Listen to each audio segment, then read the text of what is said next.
গাজীপুরের শ্রীপুর সহ সারা দেশের বিভিন্ন স্থানে ধর্ষণ, নারী নির্যাতন ও অপরাধমূলক কর্মকাণ্ডের প্রতিবাদে বিক্ষোভ সমাবেশ ও মানববন্ধন করেছে স্কুল শিক্ষার্থী ও বৈষম্য বিরোধী ছাত্র জনতা। রোববার দুপুরে উপজেলার মডেল থানার মূল ফটক থেকে একটি বিক্ষোভ মিছিল শুরু হয়ে মাওনা শ্রীপুর আঞ্চলিক মহাসড়কের গুরুত্বপূর্ণ স্থান প্রদক্ষিণ করে থানার চত্বরে এসে শেষ হয়। পরে বিক্ষোভকারীরা এখানে সংক্ষিপ্ত সমাবেশ করেন। এ সময় বিক্ষোভ সমাবেশে নতুন বাংলাদেশে কেউ যেন আর ধর্ষণের শিকার না হয় সেই দাবি জানান তারা। সংক্ষিপ্ত সমাবেশে বিক্ষোভকারীরা প্রশাসনের কাছে নারী নির্যাতন ও অপরাধমূলক কর্মকাণ্ডের প্রতিবাদ ও নারী শিশু সহ সবার নিরাপত্তা নিশ্চিতের দাবি করেন।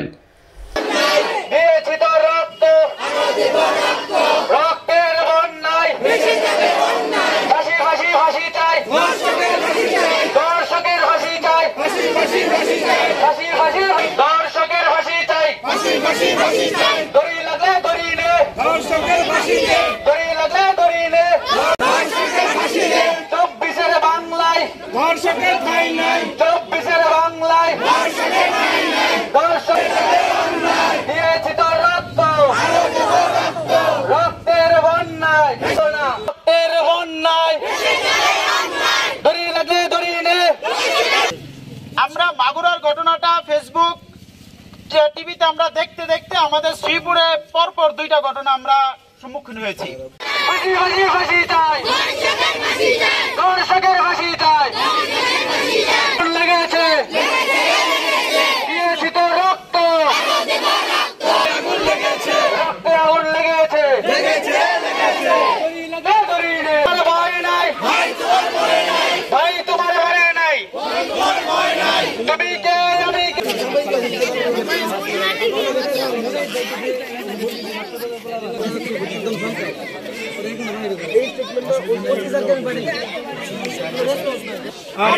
আওয়ামী লীগ যে সিস্টেমে চলে গিয়েছে, বিএনপি বা একটা দল বিচার হবে, বিচার তো আমরা করবো না, শুধু এটা না, শুরু থেকে শুরু করে